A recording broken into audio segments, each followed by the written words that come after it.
It's becoming more and more clear that globalism, oligarchy, and environmentalism are working together. They're not in the slightest bit interested in saving the environment, and we have been lied to. Their primary goal is reducing population, genocide in different forms so that just barely it cannot be identified as genocide. In this case, committing genocide and calling it environmentalism. There is no question that murdering millions of people provides some relief to environmental stresses. But to preserve the environment morally, of course, we would have to do that without murdering people, and we could easily do that if we wish to. So it is becoming obvious that it is the murder, the genocide, that is the program, not any environmental campaign.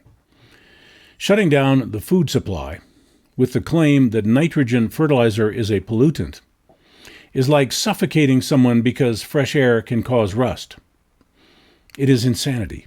It is saving the world by starving the human beings. We are the human race. We should always be the first thing on the list of things we promote, preserve, protect.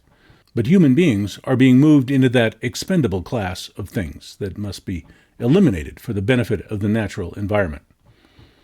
As we have been conned into hating and marginalizing our own species, obviously there is some psychological trickery going on. There's a human psychopathology that certain people, a small group of afflicted people, obsessively want everything for themselves. The sociopathic narcissists, or call them what you want. They are pathologically greedy and dominating. It is a mental illness. These people, because they are greed-driven and perfectly functional and intelligent, become billionaires, lawmakers, CEOs. They rise to the top of the economic ladder because they're willing to do anything to get there. Again, they are not impaired.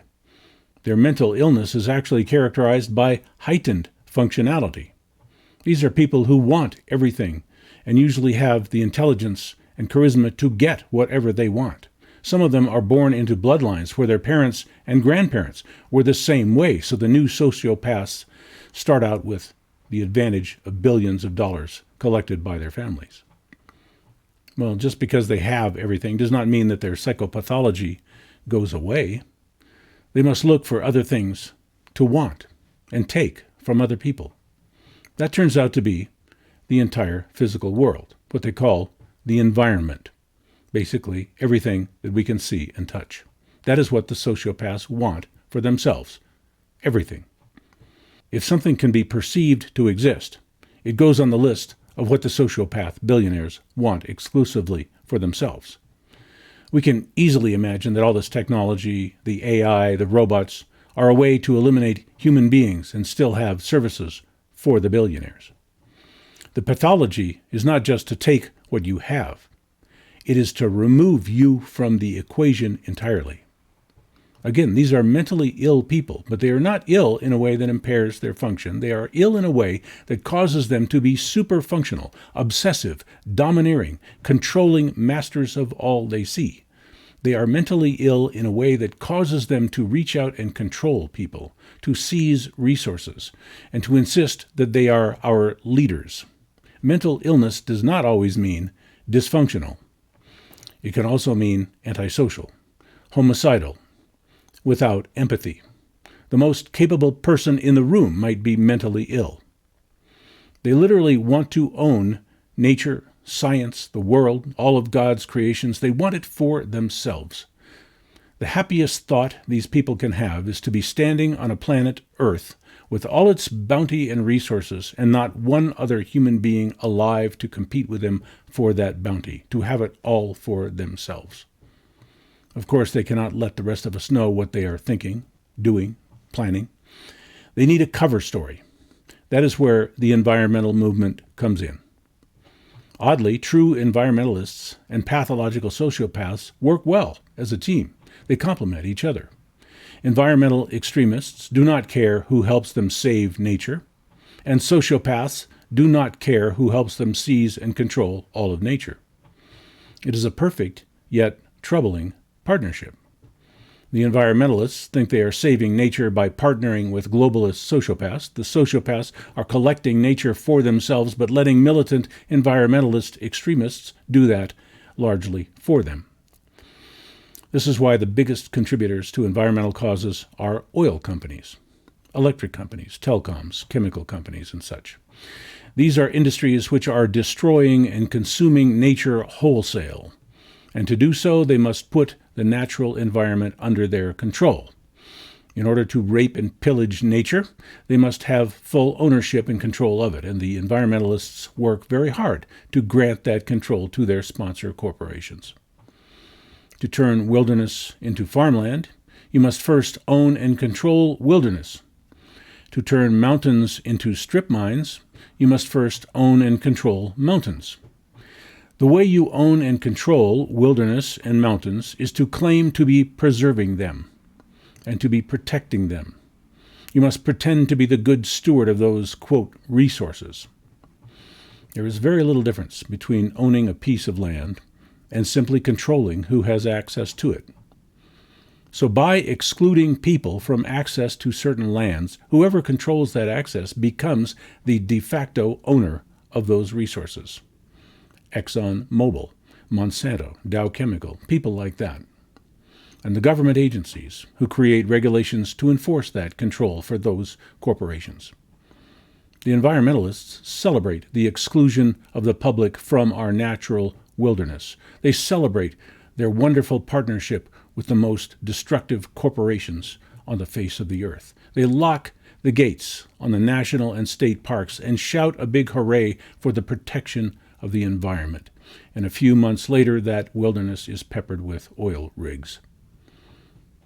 The environmentalists are happy because they believe the public has been fenced out of the wilderness. And the corporations are happy because they can plunder natural resources without restraint. And the sociopathic billionaires are happy because they are controlling everything.